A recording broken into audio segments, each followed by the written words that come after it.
नमस्कार दोस्तों, स्वागत है आपका friends at preparation YouTube channel पर। और इस चैनल पर शाम को 7 बजे मैं आपके लिए लेके आता हूँ टीचर सिलेक्शन एग्जाम से रिलेटेड ये टेस्ट सीरीज, जिसमें हम लोग बात करते हैं टीचर सिलेक्शन एग्जाम में पूछे जाने वाले क्वेश्चन जो कि पेडागोजी, चाइल्ड साइकोलॉजी और टीचिंग एप्टीट्यूड इत्यादि से रिलेटेड है। तो रोज शाम को मैं लेके आता हूँ इस चैनल पे। तो अगर आप नए हैं इस चैनल पे, चैनल को सब्सक्राइब कर लीजिए ताकि आपको लाइव क्लास की नोटिफिकेशन मिल सके। चलिए स्टार्ट करते हैं। अगर आप टेट सीटेट की भी तैयारी कर रहे हैं तो उसमें भी ये वीडियो आपके लिए काफी यूजफुल होने वाली है। चलते स्टार्ट करते हैं फर्स्ट क्वेश्चन के साथ। तो क्वेश्चन कुछ इस तरह से आपके लिए, द वर्ड सोशलाइजेशन मीन्स। इस क्वेश्चन में आपसे सोशलाइजेशन यानी कि समाजीकरण का अर्थ पूछा जा रहा है, और उस मीनिंग को आपको जो डिफाइन करता है इन 4 ऑप्शन में से जो आपको लगता है बेस्ट ऑप्शन हो सकता है वो आपका करेक्ट आंसर होगा। चलिए देख लेते हैं वन बाय वन, एक एक ऑप्शन को देख लेते हैं। तो फर्स्ट ऑप्शन आपका कुछ इस तरह से, सोशलाइजेशन की जो मीनिंग है वो कुछ इस तरह से बताया जा रहा है, फॉलोइंग सोशल नॉर्म रिलेटलेसली। सेकंड में आपसे बोला जा रहा है रिवॉलेंटली अगेंस्ट सोशल नॉर्म्स। थर्ड में आपसे बोला जा रहा है अंडरस्टैंडिंग द सोशल डाइवर्सिटी। और फोर्थ ऑप्शन में आपसे बोला जा रहा है adjusting in the society.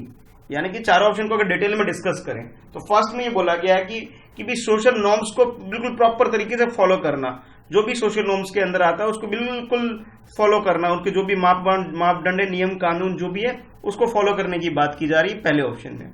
Second option में बोला जा रहा है कि जो भी सोशल नॉर्म्स बनाए गए हैं उसके बिल्कुल अगेंस्ट चलना, ठीक है, उसको बिल्कुल भी फॉलो मत करना और उसका अगेंस्ट में चलना, ये बोला जा रहा है सेकेंड ऑप्शन में। और थर्ड ऑप्शन में आपसे बोला जा रहा है कि अंडरस्टैंडिंग द सोशल डाइवर्सिटी, जो हमारे समाज में सोशल डाइवर्सिटी है उसको समझना, ये सोशलाइजेशन है कि भी अलग अलग सोसाइटी के अंदर अलग अलग जो रिलीजन, कास्ट और बाकी चीजों पे जो डिफरेंसेस आते हैं उनको समझना सोशलाइजेशन बोला जा रहा है, इसका मतलब है। और फोर्थ ऑप्शन आपके पास है एडजस्टिंग इन द सोसाइटी, कि सोसाइटी के अंदर खुद को एडजस्ट करना, ठीक है, अलग अलग लोगों के बीच में अपने आप को स्टेब्लिश करना ही सोशलाइजेशन है। क्वेश्चन अटेम्प्ट करिए, फिर मैं डिस्कस करता हूं करेक्ट आंसर क्या है इसका। तो इस क्वेश्चन का जो करेक्ट आंसर है, आई होप अटेम्प्ट कर लिया होगा आपने, करेक्ट आंसर है वो है फोर्थ, यानी कि एडजस्टिंग इन द सोसाइटी। कि सोसाइटी में डाइवर्सिटी तो होगी, रूल्स होंगे और कई जगह उसे फॉलो भी किया जाएगा, कहीं फॉलो नहीं भी किया जाएगा कुछ, लेकिन जो रियल मीनिंग है सोशलाइजेशन की वो मीनिंग है कि आप as a human being, as a society के जो मेंबर होकर के किस तरह उसमें अपने आप को एडजस्ट कर पाते हो, ये एक्चुअल में सोशलाइजेशन का मीनिंग होता है कि एडजस्टिंग इन द सोसाइटी। यानी करेक्ट आंसर हमारा इसमें फोर्थ हो गया। चलिए देखते हैं next question, which of the following is not a feature of the child centred outlook. एक बच्चे के हिसाब से, बच्चों को ध्यान में रखते हुए उसके ऊपर, यानी कि चाइल्ड सेंटर्ड यानी कि बाल केंद्रित दृष्टिकोण के हिसाब से फीचर नहीं है जो हमें वो बताना है इस क्वेश्चन के अंदर। मतलब कुछ चीजें ऐसी होती है चाइल्ड सेंटर्ड होती है और आपको इसमें ये बताना है जो चाइल्ड सेंटर्ड नहीं है। देखते हैं वन बाय वन ऑप्शन को।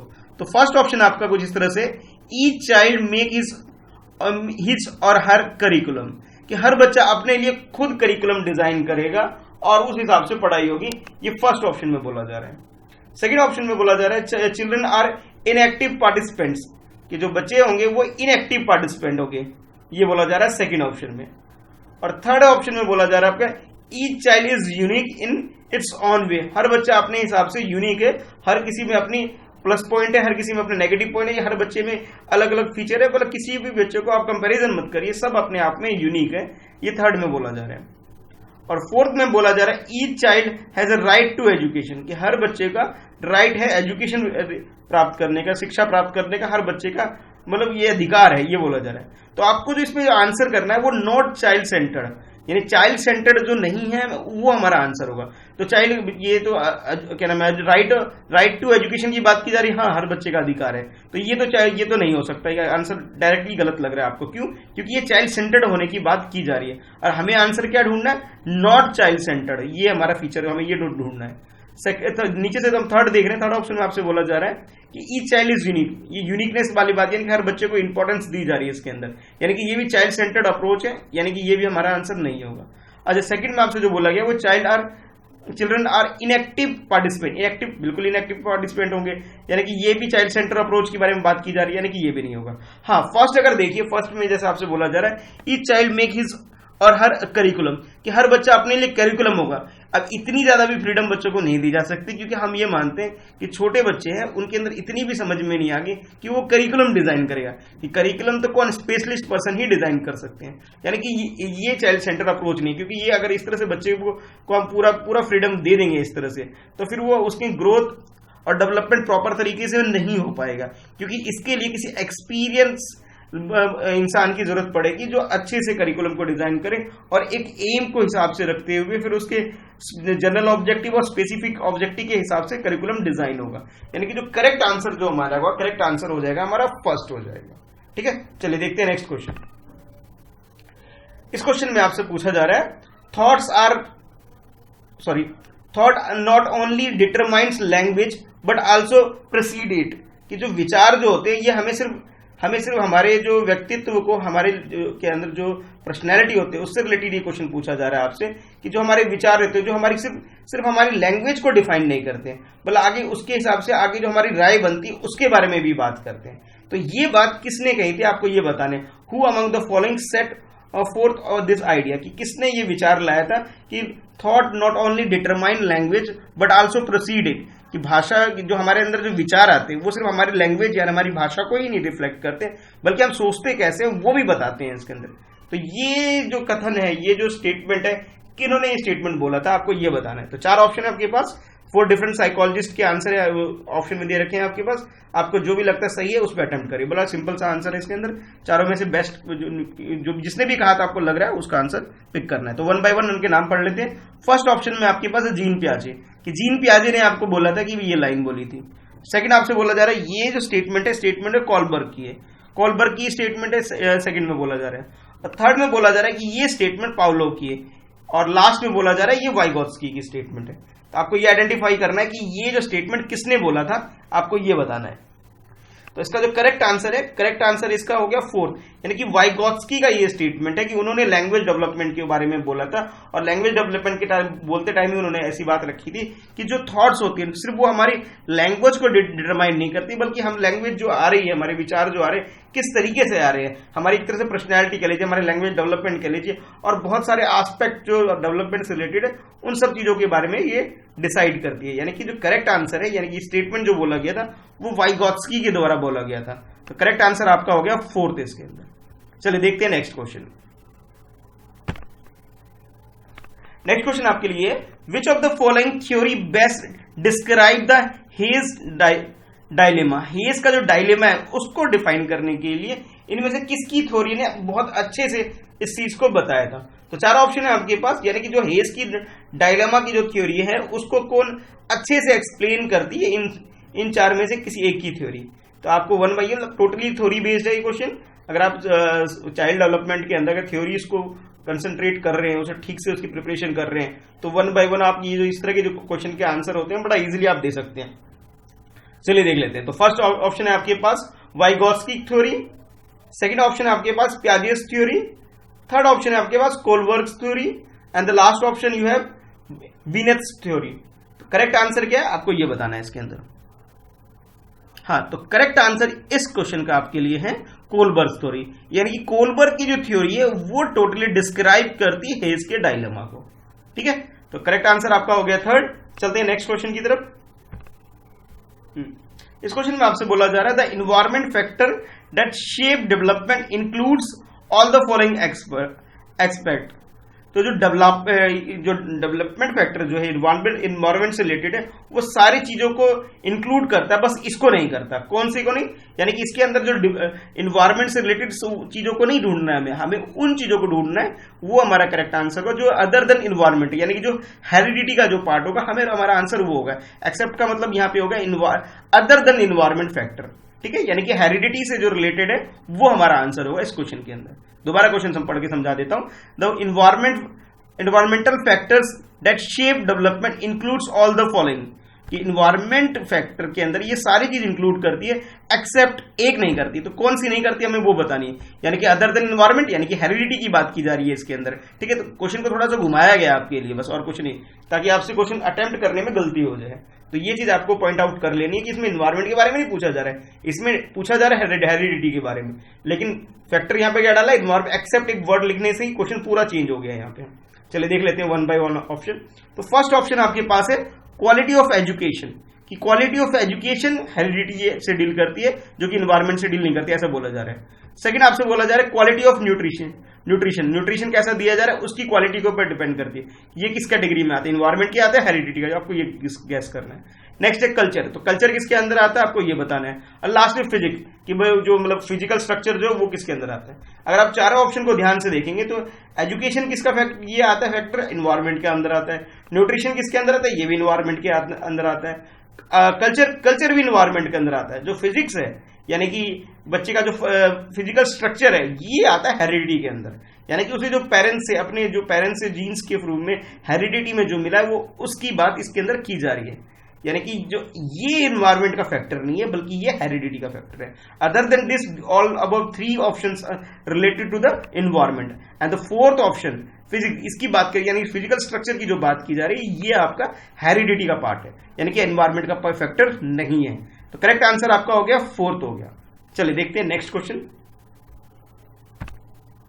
And the next question, which of the following implication cannot be derived from the Piaget's theory of cognitive development, कि पियाजे ने जो अपनी थ्योरी दी थी कॉग्निटिव डेवलपमेंट की, उस कॉग्निटिव डेवलपमेंट से इनमें से किस चीज को ड्राइव नहीं की जा सकती। मैं इस क्वेश्चन को समझाना चाहूंगा। जैसे किसी भी थ्योरी की एप्लीकेशन होती है, हर थ्योरी की कुछ ना कुछ एप्लीकेशन होता है, उसका यूज होता है। जैसे आप जैसे अपने टीचर सिलेक्शन एग्जाम में जब जैसे आप अपेयर होने वाले किसी भी एग्जाम में, तो उससे पहले मेरी तो सलाह ये होगी कि जो भी आपने बीएड, डिप्लोमा, एमएड या जो भी आपने टीचर सिलेक्शन एग्जाम से के लिए बैठने से पहले जो आपकी जो प्री क्वालिफिकेशन है इसके लिए, ठीक है, यानी कि टीचर ट्रेनिंग कोर्स जो भी आपने किया हुआ है, तो उसके अंदर जो भी आपकी जो साइकोलॉजी का पार्ट है, चाइल्ड साइकोलॉजी होगी, आपकी प्रोसेस ऑफ चाइल्ड लर्निंग होगी, चाइल्ड डेवलपमेंट होगी, एजुकेशन साइकोलॉजी होगी, और इन सब से रिलेटेड जो भी आपके पेपर रहे हैं डिप्लोमा या डिग्री के अंदर, तो उस टाइम जब ये कोर्स कर रहे थे तो उसमें जो भी आपकी थ्योरी है उसकी एप्लीकेशन आपको क्लियर होनी। सबसे पहले आपने क्या करना है, जितनी भी थ्योरी है, ठीक है, उन सारी थ्योरी को आप पढ़ लीजिए, ठीक है, किसने दिया है, क्या किस चीज की बात की जा रही, क्या एग्जाम्पल दिया गया, इन सब के पहले नोट्स बनाइए। और उसके बाद जब आप ये सारी चीज कर लेते हैं फिर उसकी इंप्लीकेशन देखिए कि उसे आप अप्लाई किस तरह से कर सकते हैं, डेली लाइफ में कैसे कर सकते हैं, डेली लाइफ के अलावा क्लासरूम टीचिंग में किस तरह इसका यूज हो सकता है। और जब ये सारे कॉन्सेप्ट अगर आपके क्लियर हैं कि मतलब एक एक थ्योरी का आपको क्लासरूम इम्प्लीमेंट कैसे करना है वो आपको पता हो, डेली लाइफ में अदर देन क्लासरूम यानी कि आउटसाइड द क्लासरूम कैसे इसे यूज करना है, ये सब चीजें अगर आपने थोड़े से नोट्स दो तीन पॉइंट में अगर आपने नोट्स बना लिए, तब इस तरह के क्वेश्चन बहुत इजीली डील कर सकते हैं। अब इस क्वेश्चन में क्या है कि जैसे पियाजे की जो थ्योरी है कॉग्निटिव डेवलपमेंट की, उसकी बात की जा रही है, और पियाजे की थ्योरी के अंदर जो भी इसका इम्प्लीमेंटेशन है यानी कि उसे कैसे आप अप्लाई कर सकते हो उसकी बात की जा रही है। तो दोनों तरीके से बात की, आपसे क्लासरूम के अंदर का भी एग्जाम्पल पूछा जा सकता है और आउटसाइड द क्लासरूम उसका भी पूछा जा सकता है। अब क्वेश्चन को पढ़ते हैं, उसमें देखते हैं क्या पूछा जा रहा है कि क्लासरूम के अंदर का या क्लासरूम के बाहर का। लेकिन एक बात ध्यान रखना, इसमें पूछा जा रहा है can not, can't be drive, यानी कि जो पियाजे की थ्योरी से ड्राइव नहीं की जा सकती, इस चीज के ऊपर फोकस करना है। तो फर्स्ट ऑप्शन आपके पास चिल्ड्रंस डिजायर टू लर्न, कि बच्चा सीखना चाहता है, इसके बारे में बात की जा रही है। सेकंड बोला जा रहा है नीड ऑफ वर्बल टीचिंग, कि वर्बल टीचिंग से रिलेटेड बात की जा रही है इसके अंदर, उसकी आवश्यकता, उसकी इंपॉर्टेंस की बात की जा रही है। थर्ड में बोला जा रहा है एक्सेप्टेंस ऑफ इंडिविजुअल डिफरेंस, कि इंडिविजुअल डिफरेंस कि पियाजे की थ्योरी में था या नहीं था, आपको ये पहले सोचना है फिर बताना आंसर। लास्ट में आपकी बोल जा रहा है डिस्कवरी लर्निंग को डिस्कवर करना, कि बच्चा सीख पा रहा नहीं है, उसके अधिगम की खोज करना, कहने का मतलब है। तो अगर आप ये सारे ऑप्शन देख रहे हैं तो जो पियाजे ने जो अपनी कॉग्निटिव थ्योरी दी थी उसके अंदर उसने चिल्ड्रंस की डिजायर की बात करी थी कि जो स्टूडेंट है यानी कि जो चिल्ड्रन है वो सीखना चाहता है, यानी कि कॉग्निटिव डेवलपमेंट का पार्ट है ये, ठीक है। नेक्स्ट देख लेते हैं, उसके बाद नेक्स्ट उसने बोला था need of verbal teaching. Verbal teaching के ऊपर उसने कभी भी फोकस नहीं किया था पियाजे ने, तो यानी कि ये आंसर हमारा गलत हो जाएगा, यानी कि सेकंड ऑप्शन तो हो ही नहीं सकता, ठीक है। क्यों? क्योंकि ये इसका इंप्लीमेंटेशन नहीं है। और हमसे क्या पूछा गया है, कैन नॉट ड्राइव, यानी कैन नॉट ड्राइव होने का मतलब है यानी कि जो पियाजे की कॉग्निटिव डेवलपमेंट की थ्योरी से पार्ट नहीं है, यानी कि सेकंड तो हमारा आंसर हो जाएगा, ठीक है, इस क्वेश्चन का। लेकिन अगर आप थर्ड एंड फोर्थ को देखोगे तो थर्ड में भी आपने इंडिविजुअल डिफरेंस, हाँ पियाजे की थ्योरी में भाई इंडिविजुअल डिफरेंस की बिल्कुल बात की गई है, उसके बाद लर्निंग डिस्कवरी की भी बात करती है, बल्कि यानी कि फर्स्ट थर्ड एंड फोर्थ को अगर आप ध्यान से देखो, यानी कि ये कॉग्निटिव डेवलपमेंट की जो पियाजे की थ्योरी है उसकी इंप्लीमेंटेशन है इसके, ठीक है। तो ये चीज इस क्वेश्चन के हिसाब से तो हमारा आंसर सेकंड हो जाएगा, पर आपको ये भी पता होना चाहिए कि कॉग्निटिव डेवलपमेंट के लिए की जो थ्योरी है उसका इंप्लीमेंटेशन आप कैसे कर सकते हो, ठीक है। तो ये तीन ऑप्शन आपके बारे में उसको पता, यानी कहने का मतलब है क्वेश्चन तो आपने एक सॉल्व किया, लेकिन इस क्वेश्चन के अंदर आपको तीन और बातें सीखने को मिली, क्योंकि कॉग्निटिव डेवलपमेंट में पियाजे ने डिजायर की बात करी है बच्चे की, उसकी लर्निंग डिस्कवरी की बात की गई है, इंडिविजुअल डिफरेंस की भी बात की गई है। यानी कि क्वेश्चन तो आपने एक सॉल्व किया यहाँ पे, लेकिन बाकी क्वेश्चन के लिए आप मेंटली तैयार हो गए कि और क्वेश्चन अगर आपसे पूछा जा सकता है तो इसका आंसर ऐसे दे सकते हो। तो करेक्ट आंसर इसमें सेकंड हो गया। अब देखते हैं next question. Dash can be used best use in teaching to encourage. Teaching के अंदर सबसे बेस्ट तरीका क्या है कि बच्चे को इनकरेज करने का, डेमोक्रेटिक लिविंग अमंग स्टूडेंट, कि एक तरह से अब लोकतांत्रिक तरीके से जीवन को यापन करने के लिए, लिविंग स्टाइल को बनाने के लिए सबसे बेस्ट तरीका क्या है मतलब यूज करने, यानी कहने का मतलब इस क्वेश्चन में पूछा जा रहा है आपसे उस बेस्ट मेथड की बात की जा रही है जिसके अंदर आप बच्चों को इंकरेज कर सकते हैं कि वो डेमोक्रेटिकली लिविंग स्टाइल फॉलो करें, यानी कि लोकतांत्रिक जीवन में लोकतांत्रिक वैल्यू को, उसकी जो विचारधारा को कैसे निहित करे बच्चा, उसके लिए सबसे अच्छा एग्जांपल ये किस मेथड को यूज करके आप अप्लाई करेंगे बच्चों में, ये पूछा जा रहा है आपसे। तो चार ऑप्शन है आपके पास, चार ऑप्शन को एक एक करके देख लेते हैं। फर्स्ट ऑप्शन में बोला जा रहा है लेक्चर मेथड, कि जब आप लेक्चर मेथड से टीचिंग करते हैं तब बच्चा डेमोक्रेटिक वैल्यू को ज्यादा इनकलकेट करता है अपनी लाइफस्टाइल के अंदर। सेकंड में बोला जा रहा है सोशल इंटरेक्शन, कि जब आप सोशल इंटरेक्शन करेंगे बच्चे के साथ तो सोशल इंटरेक्शन के अंदर ज्यादा प्रोबेबिलिटी बढ़ जाती है कि डेमोक्रेटिक लिविंग स्टाइल बच्चों का होगा। थर्ड बोला जा रहा है कि एक्सपेरिमेंटल, कि जब आप एक्सपेरिमेंटल यानी कि जो प्रयोगवादी कार्यक्रम करते हैं उस हिसाब से अपनी टीचिंग करते हैं तब जाके बच्चा अपने डेमोक्रेटिक लिविंग स्टैंडर्ड को इंक्रीज कर सकता है। अच्छा, फोर्थ में आपसे बोला जा रहा है कि डिस्कवरी मेथड, की जब आप डिस्कवरी मेथड से बच्चे को पढ़ाते हैं तब आप ज्यादा से ज्यादा बच्चों को इंकरेज कर सकते हैं डेमोक्रेटिक स्टाइल ऑफ लिविंग के लिए। तो करेक्ट आंसर क्या, आप एक बार अटेम्प्ट कर लीजिए, चार ऑप्शन आपको बता दिए गए हैं। तो करेक्ट आंसर जो है, करेक्ट आंसर इसका डिस्कवरी मेथड। क्यों? डिस्कवरी मेथड में क्या, बच्चा किसी चीज को डिस्कवर करेगा, किसी चीज के लिए काम करेगा, तो यानी कि टीम स्पिरिट आएगी, यानी कि वो एक दूसरे से किसी बातों को लेकर के जुड़ के रहेंगे, यानी कि यहाँ पे सबसे ज्यादा पे इंकरेज कर सकते हैं बच्चों को डेमोक्रेटिक तरीके से जीवन यापन करने के लिए। तो करेक्ट आंसर जो इस क्वेश्चन का हो गया वो हो गया फोर्थ। ठीक है, चलो चलते हैं नेक्स्ट क्वेश्चन की तरफ। अच्छा, अब नेक्स्ट देख लेते हैं क्वेश्चन क्या है। तो नेक्स्ट क्वेश्चन आपके लिए कुछ इस तरह से है, physical traits such as height, eye colour, bone structure and hair are, यानी कि जो किसी भी बच्चे का फिजिकल स्ट्रक्चर के बारे में बात की जा रही है कि उसके फिजिकल ट्रेट्स की कैसे गुण है, कैसा दिखता है, कैसा लुक है वगैरह वगैरह, या फिर हम बात करें उसकी हाइट का, उसकी आंखों के रंग का, उसके बोन स्ट्रक्चर का, या फिर उसके हेयर का, ये किस चीज से रिलेटेड है आपको ये बताना है। तो चार चीजें हैं, चार ऑप्शन है आपके पास, इसमें से आपको बेस्ट पिक करना है कि जो आपके इन सारे फीचर को मैच करता हो, जोन सा ऑप्शन। चलो देख लेते हैं वन बाय वन। तो इसका जो फर्स्ट ऑप्शन आपकी कुछ इसलिए प्राइमरी क्वालिटीज की बात की जा रही है, सेकंड आपसे बोला जाएगा सेकेंडरी क्वालिटी है ये सारी, थर्ड बोला जा रहा है नॉट इनहेरेंट, और फोर्थ में बोला इनहेरेंट। अच्छा, पहले तो ये समझ लेते हैं कि जब भी आप डेवलपमेंट पढ़ने वाले हैं, डेवलपमेंट से रिलेटेड कोई भी टॉपिक आपके सामने आ जाता है क्वेश्चन के फॉर्म में, तो सबसे पहले तो आपको ये पता होना चाहिए डेवलपमेंट को आप बेसिकली टू पार्ट्स में डिवाइड कर सकते हैं उसके फैक्टर्स को, एक तो हेरिडिटी और दूसरा इन्वायरमेंट। तो पहले तो ये चेक करिए कि हेरिडिटी का पार्ट है या इन्वायरमेंट का पार्ट है। तो फिजिकल ट्रेड या बाकी जो भी फिजिकल स्ट्रक्चर से रिलेटेड है, यानी कि ये इन्वायरमेंट का पार्ट तो नहीं है, ये बात तो बिल्कुल क्लियर हो गई। तो यानी कि ये जो फैक्टर है, ये जो फीचर्स बताए गए हैं आपको, ये किसका पार्ट है, ये हेरिडिटी का पार्ट है। तो हेरिडिटी का पार्ट के हिसाब से आपको आंसर पिकअप करना है। तो चार ऑप्शन मैंने आपको पहले ही बता दिया था कि प्राइमरी सेकेंडरी ये सारी क्वालिटी किसकी है, एनवायरमेंट से रिलेटेड, यानी कि इसको हमने साइड कर दिया। ठीक है, अब इनहेरेंट का मतलब क्या होता है, जो आपको इनहेरेंट यानी कि जन्मजात मिला हुआ है, यानी कि इसका मतलब ये क्या हुआ, ये हेरिडिटी की बात की जा रही है। और थर्ड में क्या होगा, नॉट इनहेरिट, यानी कि जो हेरिडिटी का पार्ट नहीं है, यानी कि फर्स्ट सेकंड थर्ड तीनों ही ऑप्शन गलत हो गए।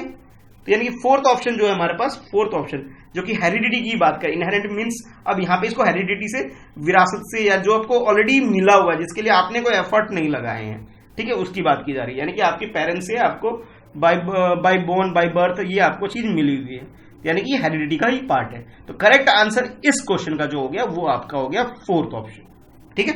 चलो अब देखते हैं नेक्स्ट क्वेश्चन। नेक्स्ट क्वेश्चन में भी पियाजे से रिलेटेड क्वेश्चन है, यानी कि पियाजे की थ्योरी कितना इंपॉर्टेंस है आपको समझ में आ रहा हो कि बार बार क्वेश्चन मैं पूछ रहा हूं आप लोगों से, ठीक है। तो थोड़ा सा पढ़ लीजिएगा, अगर आपने पढ़ रखा है वेरी गुड, रिवाइज कर लीजिएगा, ठीक है। उसको थोड़ा सा शॉर्ट में ब्रीफ में नोट्स बना लीजिए अपने, अगर कर चुके तो वेरी गुड, उसको रिवाइज करिए, नहीं किया है तो थोड़ा सा टाइम दे करके एक दिन ये काम कर लीजिए। चलो क्वेश्चन पढ़ते हैं। क्वेश्चन आपके लिए, पियाजे proposes that pre-operational children are unable to conserve which of the following factor attributes the inability। पहले तो सबसे पहले हमें ये पता होना चाहिए कि ये प्री ऑपरेशनल स्टेज कौन सा होता है। तो पियाजे ने 4 तरह की स्टेज बताई है।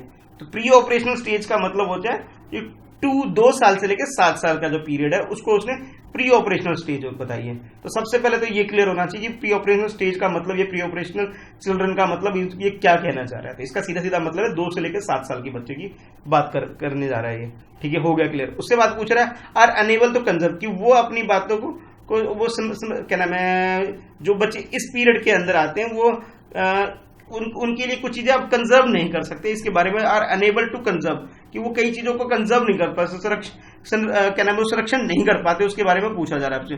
तो which of the following factor attributes inability, कि उनके अंदर जैसे जो 2 से लेकर 7 साल के अंदर कुछ बच्चे ऐसे होते हैं, उन बच्चों के वो अपनी बात को कई बार ढंग से रख नहीं पाते, प्रेजेंट नहीं कर पाते।